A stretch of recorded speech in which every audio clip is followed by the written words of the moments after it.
This is why your gym clothes still stink after you wash them, and it has nothing to do with how hard you work out.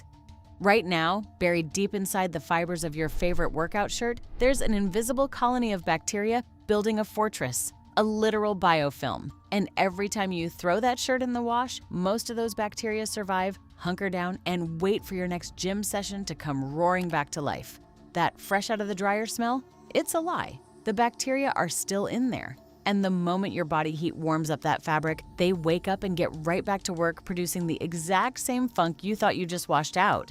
Here's what makes this so frustrating. Sweat doesn't actually smell. I know, it sounds wrong, but it's true. Sweat is basically just water and salt. The stink comes entirely from bacteria, specifically strains like Corynebacterium and Micrococcus, that live on your skin and transfer onto your clothes. These bacteria break down the compounds in your sweat, things like long-chain fatty acids, hormones, and amino acids, into smaller volatile molecules that absolutely reek. Callewaert, a researcher at Ghent University who has literally earned the nickname Dr. Armpit, put it perfectly.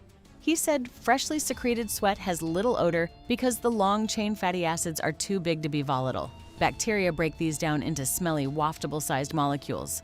Waftable-sized, that's a phrase that will haunt you. And the specific chemicals these bacteria produce? They have names. Isovaleric acid gives you that classic sweaty gym sock smell. Acetic acid adds a sharp vinegar edge. Ammonia comes from the breakdown of urea in your sweat and gives off that harsh, eye-watering bite. And then there's 3-methyl-2-hexanoic acid, which researchers have identified as one of the signature compounds of human sweat odor.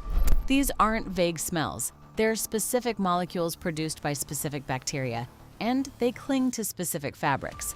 Which brings us to the real villain here, polyester. Your gym clothes are almost certainly made of synthetic fabrics like polyester and spandex. There's a reason for that. These materials wick moisture, they stretch, they're durable. The activewear market hit $440 billion in 2025, and 44% of consumers now wear activewear for everyday activities, not just the gym. Nike alone controls over 12% of that market. The industry is massive.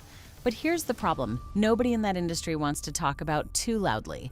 Polyester is hydrophobic. It repels water.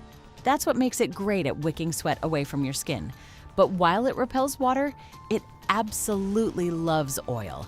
It soaks up the oily sebum that odor-causing bacteria feed on and traps it deep in the fiber structure. And when you look at synthetic fibers under a microscope, the surface is covered in tiny pits and grooves. Bacteria embed themselves in those grooves and become nearly impossible to dislodge with regular detergent. A landmark 2014 study published in Applied and Environmental Microbiology proved this. Researchers had people wear polyester and cotton t-shirts during a cycling session, then tested the fabrics afterward. The polyester shirts smelled significantly worse and showed a selective enrichment of Micrococcus bacteria, the main culprits behind that pungent odor. Cotton didn't show the same effect. A follow-up study in 2022 published in Hellion broke down the bacterial populations on worn t-shirts and found Staphylococcus dominated at nearly 22%, with polyester fabrics selectively enriching environmental bacteria that cotton simply didn't attract. But here's where it gets really diabolical. Those bacteria don't just sit on the surface. They form biofilms. A biofilm is essentially a structured community of bacteria that adheres to a surface and encases itself in a protective matrix. Think of it like a bacterial fortress glued to the inside of your shirt fibers. Conventional washing reduces the bacterial count, sure, but the same species persist.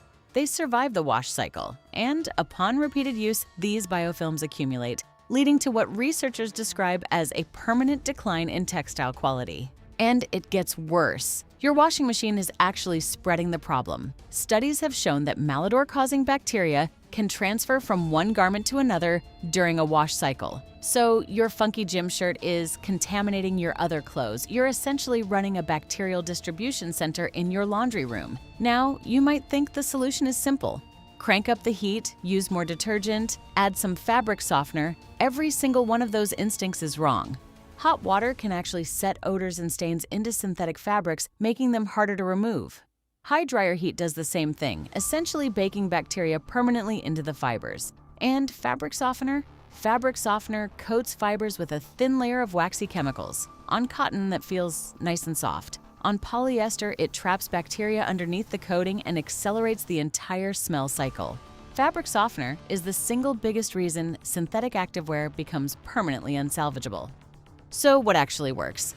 Enzymes. Enzyme-based detergents carry two key workers. Proteases break down the proteins in sweat and dead skin into pieces small enough to rinse out. Lipases split the oily sebum into fatty acids and glycerol so it actually washes away instead of clinging to fibers.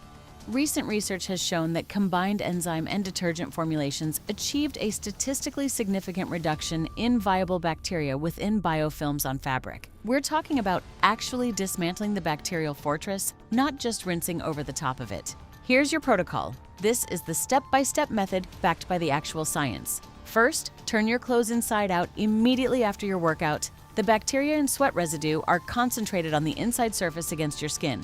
Second, don't let them marinate in your gym bag. Air them out. Every minute they sit, balled up in a warm, dark, moist environment, is a minute those bacteria are multiplying and reinforcing their biofilm. Third, do an enzyme pre-soak. Fill a basin with cold water and add your enzyme-based detergent. Submerge the clothes and let them sit for at least 30 minutes, ideally a few hours. Enzymes need time to work. They're not instant. They're methodically breaking down proteins and fats, molecule by molecule. And critically, don't add bleach during this soak. Bleach deactivates enzymes. If you don't have an enzyme detergent on hand, a vinegar pre-soak works as an alternative. 1 cup of white vinegar to 4 cups of cold water, 30 minutes. The acidity helps break down bacteria and odor-causing oils. A baking soda soak, 2 tablespoons in a cup of warm water, also helps neutralize odors. Fourth, wash on a cold cycle with your enzyme detergent. Cold water, not warm. Not hot, cold. Fifth, and I cannot stress this enough, never use fabric softener on synthetic activewear. Ever. Sixth, air dry. Hang them on a rack or a line. Skip the dryer entirely.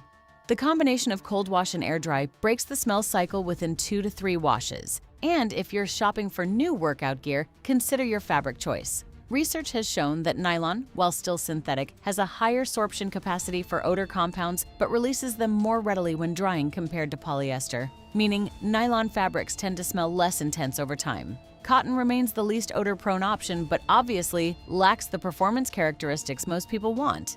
One last thing worth mentioning. Some brands have started adding antimicrobials like nanosilver to their fabrics, marketing them as odor-proof.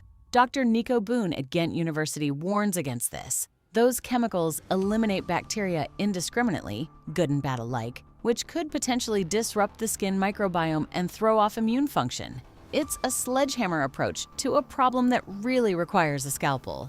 The bacteria on your gym clothes aren't a hygiene failure. They're a materials science problem combined with a laundry habits problem. Now you know the science. Now you know the fix. Cold water, enzymes, no fabric softener, air dry. That's it. Your gym clothes don't have to be disposable. They just need to be washed like you actually understand what's living inside them. Thanks for watching. See you next time for more optimized help.